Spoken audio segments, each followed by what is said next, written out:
Hello folks, welcome to this Dave update. I will be putting this out on a Wednesday instead of the Friday because there was no Friday update last Friday due to the circumstances which weren't great, and due to these same circumstances, the passing away of my father quite suddenly and unexpectedly, there'll be no video this Friday, so I'm going to publish this one on Wednesday. Please bear with me, we will be back to normal services soon.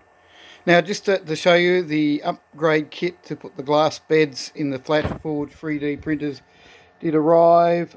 They were so easy to install.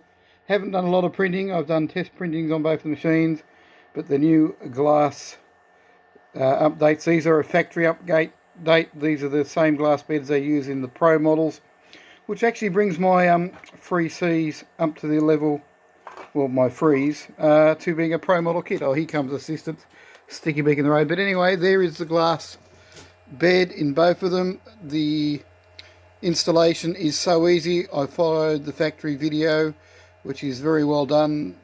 There's no need to be a tutorial on this because it is a matter of 3 screws, change over, plug in, and away you go. They are a plug and play fit, and they are brilliant. And there's a pussycat sticking himself in the printer. Both of them work, recalibrated, back in service.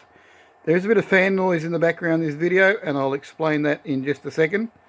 This is going to be an edited video. I will do bits and pieces. So there are Flash Forge adventure-free printers with glass beds. It's pretty Mickey Duck. It's pretty good. Now, the fan noise in the shed is because I've got all this DMX lighting equipment when we used to do lighting shows and all sorts of stuff. Here comes Pussycat again. So I decided I've got all this stuff sitting down. Since COVID, I've not been renting or hiring out gear, and I probably won't go back to it because it really, these days, is a bit too much effort. But anyway, this is a lighting desk that I have. I actually have never used this myself until the other day. It's a little bit complicated. Had to watch a few video tutorials on it. But I've got this out in the shed. It's pretty useless for what I'm using for it, and I'll explain that in a sec. But all my DMX light fittings, I decided, well, why not just set them up in the shed? I've got all these lights I never use. I've set up all my DMX lights in the shed. Now, I've set up a lighting grid in the system, which is some old aluminium ladders and bits and pieces, TV studio style, put the old ladders like cable trays, run on my cabling, and all these DMX light fittings I've actually put up in the roof over the railway. And that's why I use the DMX lighting disc, so I control it. So I'm still installing and playing with these. I've got a few bits and pieces that I'd like to move them around, but I thought I've got all these lights, and I always complain that there's not enough light in the shed. Well, why don't I use what I've got? So I have. I'm going to have to pull out one of the old laptops and put my DMX lighting software on that and run it like I used to do for the big shows, because the problem with this little thing is every time you turn the power off, all your settings go. It's not permanent memory. You set it up, you set your show up, you program your show, you run the show. When you power the desk off, yeah, you lose all your settings.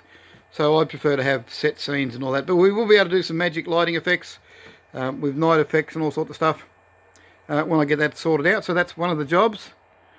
Hello, Pussycat again. I'm going to still playing with the location of the lights, but I've got lights over workbenches to give extra light and all sorts of things. So if you notice a light quality in this video, that's because I've,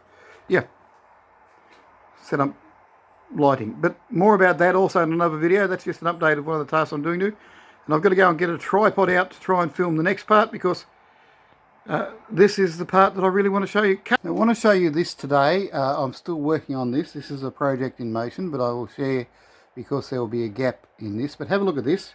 This is one of my semaphore signals on the layout.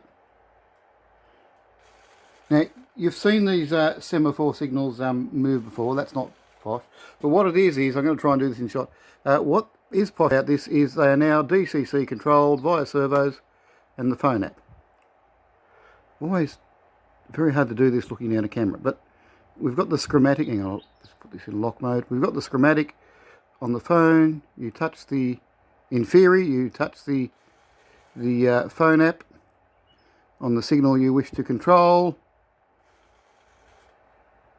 and by using the phone app on the little diagram you can control.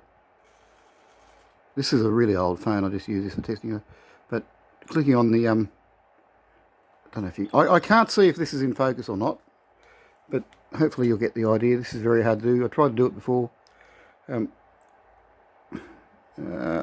me unlock this. Hang on, I've got to keep pausing the video. So we have a schematic on the phone using the Z21 software. This is a Z21 DCC. That is the root of the layout in a schematic diagram, all the bits and pieces. At the moment I'm only working on the signals because that's the easiest part. Later I have facilities to animate the points, whether I do or not is not, but by clicking on where the signals are, as you can see it's not going to work now, you can control them. So this is one of the other signals that I've done. This is the phone. I don't know if you can see that over there. I think I might rework this one. It works, but I'm not 100% happy with it. But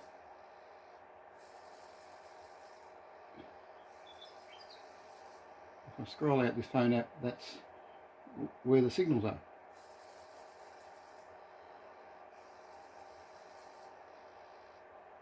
And I'll quickly show you under the bench. This signal here, which is the first one we looked at, it's wired up via a servo underneath here. Now I'd love to be able to show you the servos underneath are working. Oh, I suppose I can. Hang on, let's have a crack at that. I've got to put the camera back on the tripod and do stuff, but I can probably trigger the servo. Hang on, let's see if we can do that. If I do, you'll see the video now. If I wasn't able to do it, you won't.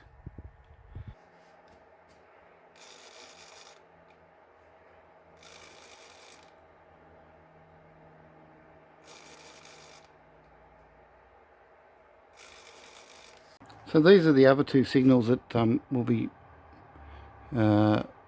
placed at the other 2 points on the layout that require block signalling. And I might even replace the signal with the bridge with this one, because these are far better. These ones haven't been painted up yet. They have to be, they're only just plugged in, tuned up to work in the system. Once again, try and move the camera to a spot where I can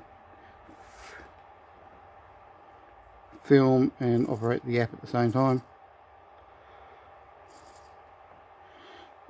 I'm very impressed with the Z21 operating system and how it works and how you can set it up to work on Android phones.